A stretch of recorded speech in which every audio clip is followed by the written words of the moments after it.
Welcome, everyone, to the community conversation sessions of our Foundations of Social Isolation training series. We are super excited to be bringing you the experts in the field of storytelling so we can have this conversation about using storytelling as a tool for student agency. My name is Frederick. My pronouns are they, them in English and they and a in Spanish. I am Beyond Difference's Professional Development Program Manager, and Beyond Differences is a national nonprofit organization whose mission is to empower students to end social isolation by creating cultures of belonging. So I'm really excited because that's what we are here to do. I'm really excited today to introduce y'all to Meagan Bridges. She is the Executive Director of StoryArk.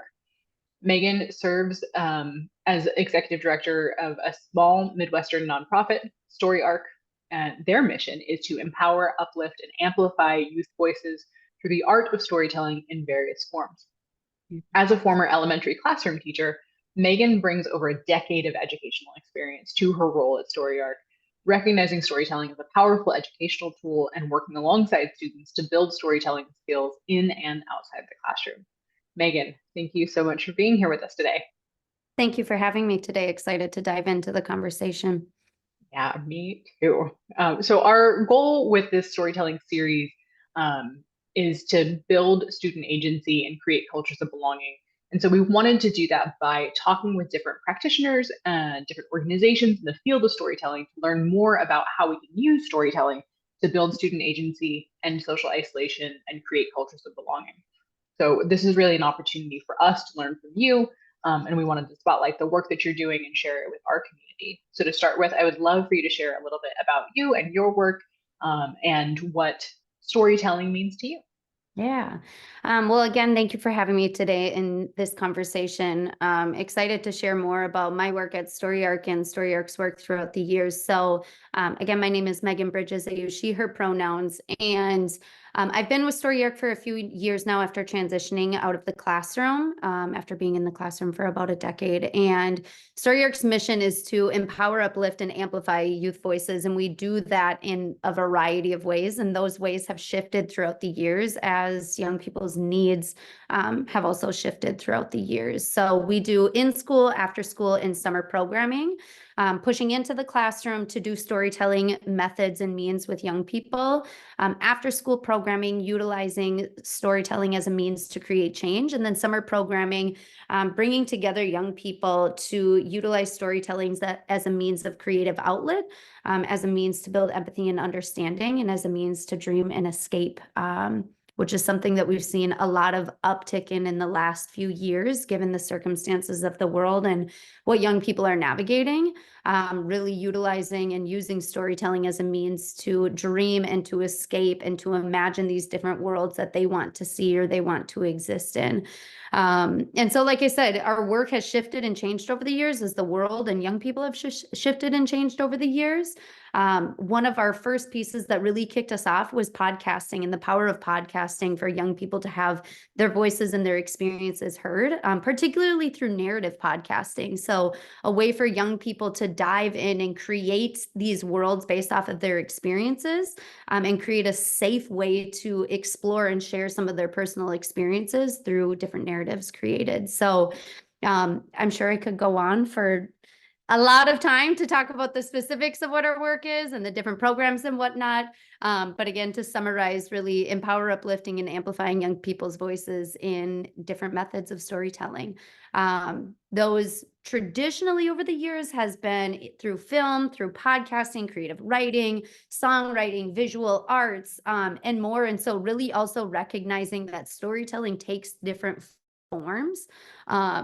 And that no one form is better than the other, but really meeting students where they're at of what forms feel most authentic to you and what forms you want to learn about and what forms do you want to dive in and what forms best align with the stories that you want to tell. So, yeah. I love that. We are reading the book Equity by Design as part of our professional development together here at Beyond Differences. And I think the idea of student voice and student choice is really coming through in what I'm hearing. For sure. You're saying, that universal design for learning piece of let students tell you how they want to learn and what's important to them. And Yeah, and Absolutely. I love the idea of applying that to storytelling too.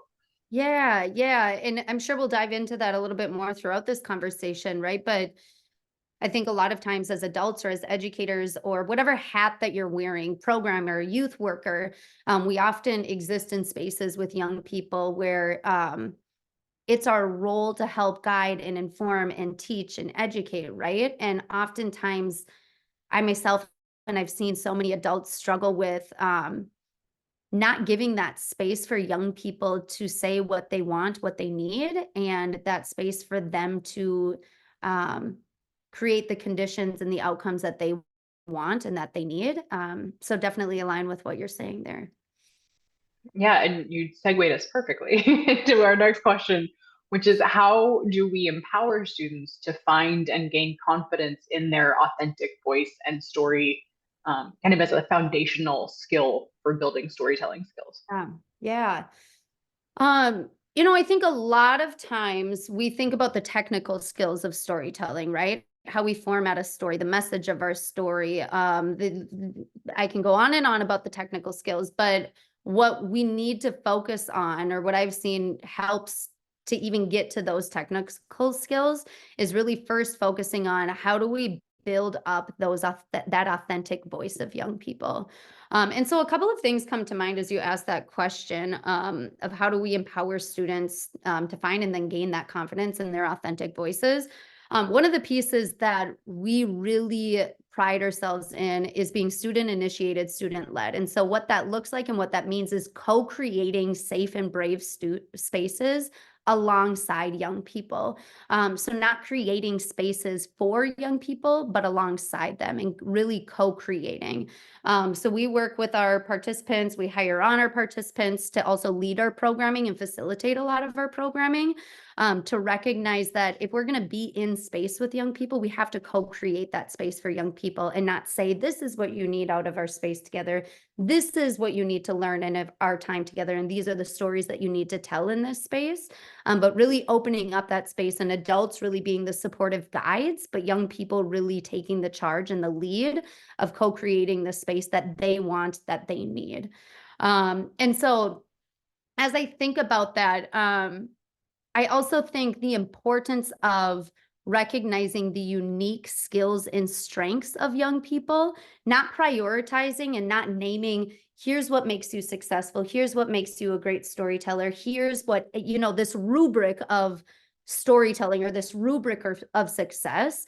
Rather recognizing that as humans and as individuals, we each bring our own unique strengths and our own unique skills and our own unique stories.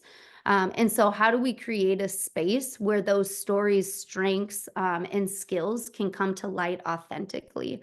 And again, one of the biggest pieces for us that's really helped us to build that confidence and build those skills within the confidence is having young people guide and work alongside young people.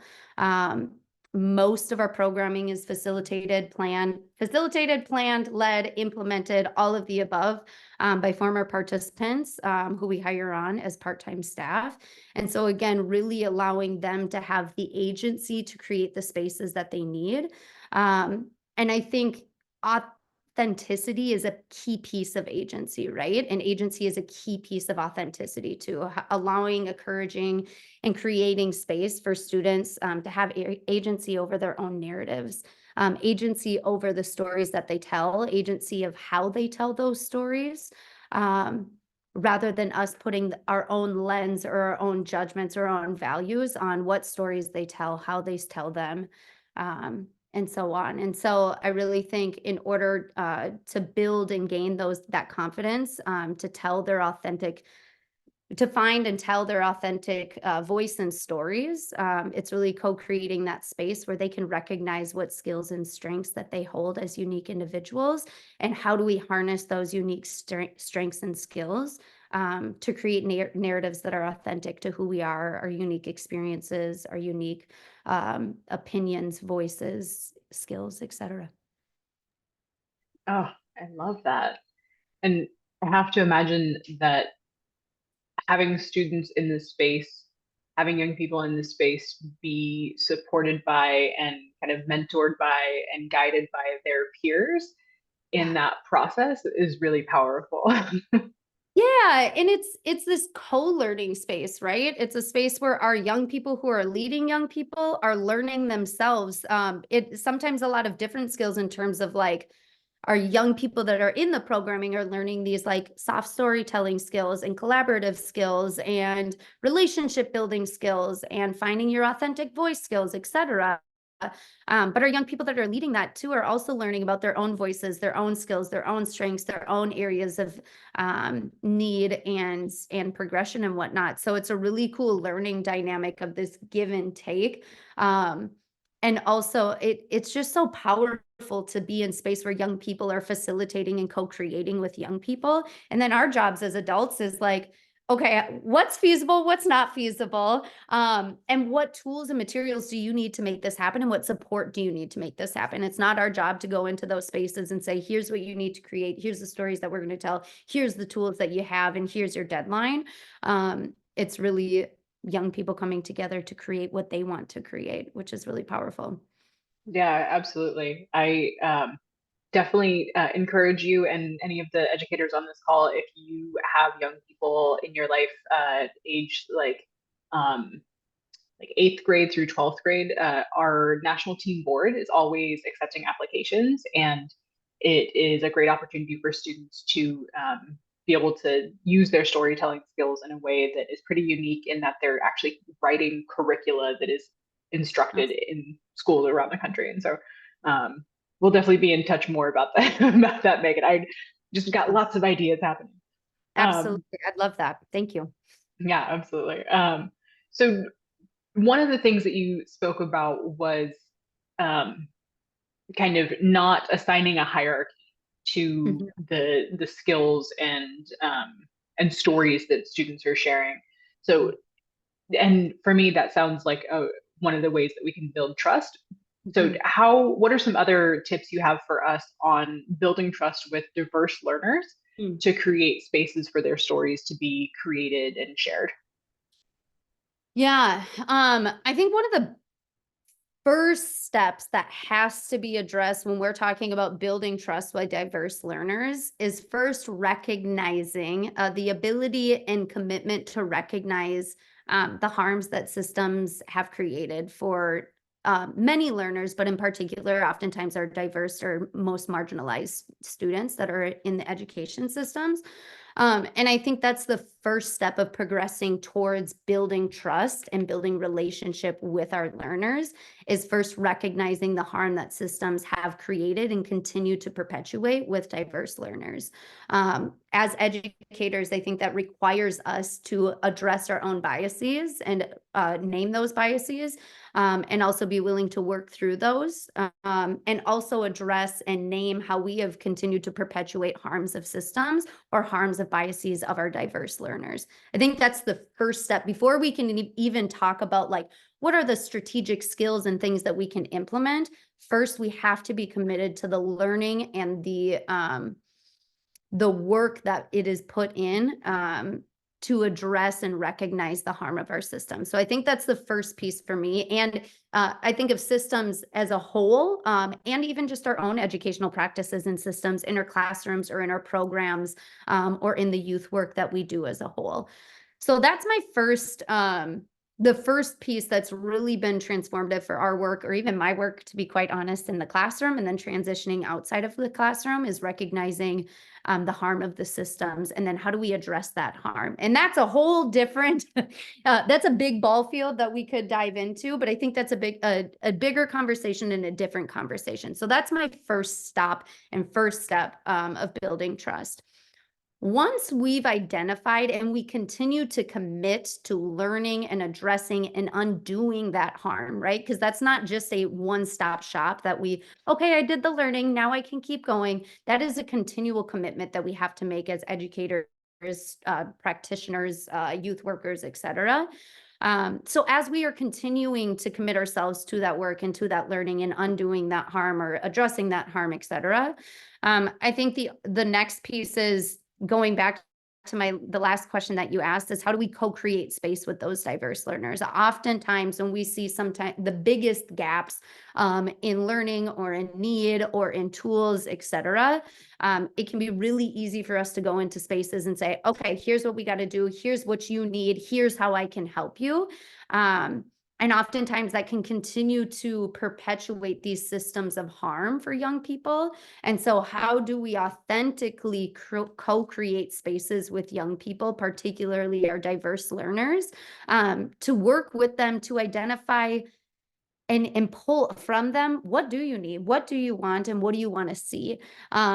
When we approach our diverse learners with a deficit mindset, which I think I see oftentimes, and in this complex of like, I know what you need, you just don't know what you need. But if we enter into those spaces, again, co-creating those spaces with young people, and validate, you have skills, you have strengths, you have needs, you have wants. How can we work alongside you to pull those and to meet those for you? So again, co-creating those spaces with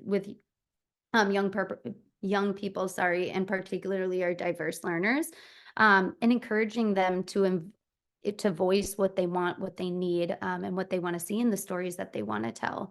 And I don't say encouraging as in, come on, you can tell me. Come on, it really is working alongside them. And I think the biggest piece of that is building authentic relationships with not only our learners, but the communities that are important to them and that they're engaged with, right? We know that relationships can't be in isolation. It's not just me and my student or me and my participant. My student or my participant or my camper or whatever they are to you, my youth, are not just individuals on their own. They are also part of communities that are really important to them and communities that have formed to or come together to form who they are as unique individuals. And so as we're addressing the harm that these systems have created for our diverse learners, or all learners, but particularly our diverse and marginalized young people, walking alongside them to co-create that space. And in co-creating that space, that looks like building authentic, meaningful, and intentional relationships with your young people and the communities that they're engaged with and that are important to them. And that looks different for different people. That looks different for different communities. That looks different for different learners. That's the beauty of diversity. That's the beauty of humanity. But making that commitment to build intentional and impactful relationships is a really key piece of that. And I think the last thing that might come to mind for me, or maybe this will spur a million other ideas for me, who knows? But also it's embracing the diversity of storytelling. Again, to my point earlier, oftentimes we put this like hierarchy of value of, different storytelling forms or the right way to tell stories or the right form to tell a story in, and really embracing and learning about the diversity of storytelling forms, right? We know that oral storytelling is one of the oldest forms, if not the oldest form of storytelling, and one of the most powerful forms of storytelling, but oftentimes don't even have space where we uplift and value that oral storytelling, the basic, what you and I are doing right now, right? And so really embracing the diversity of storytelling. It's not limited to one form. And no one form is better than the other. But we can really meet students of where they're at and what's important to them and what storytelling forms that they love. One of the more transformative pieces for us over the last couple of years was working with young people because we've seen storytelling has shifted so much in these last couple of years, especially with the boom of technology and social media. And so working alongside students to say, what mode of storytelling do you most enjoy? What ones engage you the most? Which ones evoke the most emotions? And kind of guide through these questions and then figure out from those pieces that students are engaging in, what forms do you want to tell stories in? And sometimes that's exposing them to new storytelling forms that they might not have known about. And the different pathways that those storytellings can form or create for them. And so a long-winded way of saying that, not putting this hierarchy to, but really embracing the diversity of storytelling and the diversity of storytellers, And also modeling that for students too, right? They can't understand or know the diversity of storytelling and storytelling forms if that's not modeled for them or exposed to them, and storytellers that look like them, storytellers with similar identities to them or intersection of identities to them, right? And so pulling out those different storytelling forms, but also exposing two different forms, and then allowing students to explore and allowing them to fail and fail and fail over and over and over again. And that's the importance of co-creating that safe and brave space.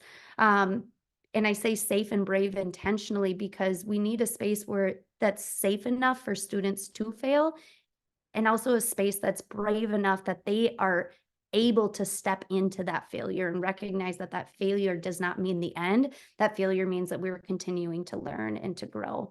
Um, yeah. Oh, Megan. I feel like I've been to church.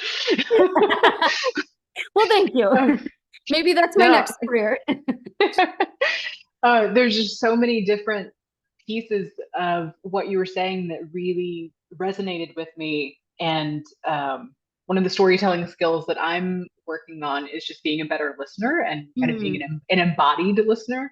And so you feel it in your chest when it really kind of hits you. And I think the couple of things that you just said that really stood out to me are the idea of co-creating not just with the student or just with the learner, but in their community, mhm, and how that ties into the importance of them seeing people who look like them, who look like the people in their community, the people they care about, seeing them and their storytelling platforms and the ways that they tell stories and the stories that they're telling, seeing those uplifted. And I think that's so powerful.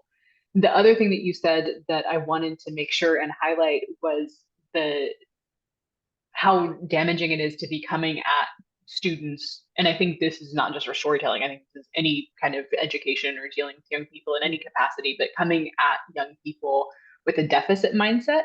And yeah. so, as we really quickly approach the end of our time together, I would love your thoughts for our educators on how to come at storytelling from an asset based Mm, approach to create cultures of belonging. yeah. Oh, great question. And being really mindful of the time. How does that fly by so quickly? My goodness. Um, I think a couple of pieces come to mind. One is harnessing the power of storytelling, and naming the power of storytelling, right? For us, we've seen storytelling, have so many different transformative impacts for our young people and our audiences that engage with the stories. It's created, or had the ability to build empathy and understanding, right? Our young people telling stories with their educators and their teachers being like, I had no concept that this is the perspective or the experiences of the students in my classroom. And my goodness, is my instruction going to change tomorrow based off of this? Same thing with parents and community members, right? Building that empathy and understanding, utilizing storytelling, the power of storytelling to create change, starting with our own narratives, right? The power of your own personal narrative and sharing your narrative, with whatever audience that you're hoping to create change with. But also using story and the power of storytelling as a means to escape and dream and hope. Hope is a discipline, and in the events over the last, I mean, depends on your experiences, but I'll focus in the last 4 years in particular. That can be zoomed out as many years as you can go back. But focusing in the last 4 years, our young people need a space to dream into hope. They deserve a space to dream into hope. And so the power of storytelling is a means to escape, and that they can dream and hope and create the worlds that they want to see. And I think finally, the power of storytelling as a creative outlet, right? How many, especially in education systems, and I could go into budgets and priorities and all of that stuff, but I won't for the sake of time and the intention of this conversation.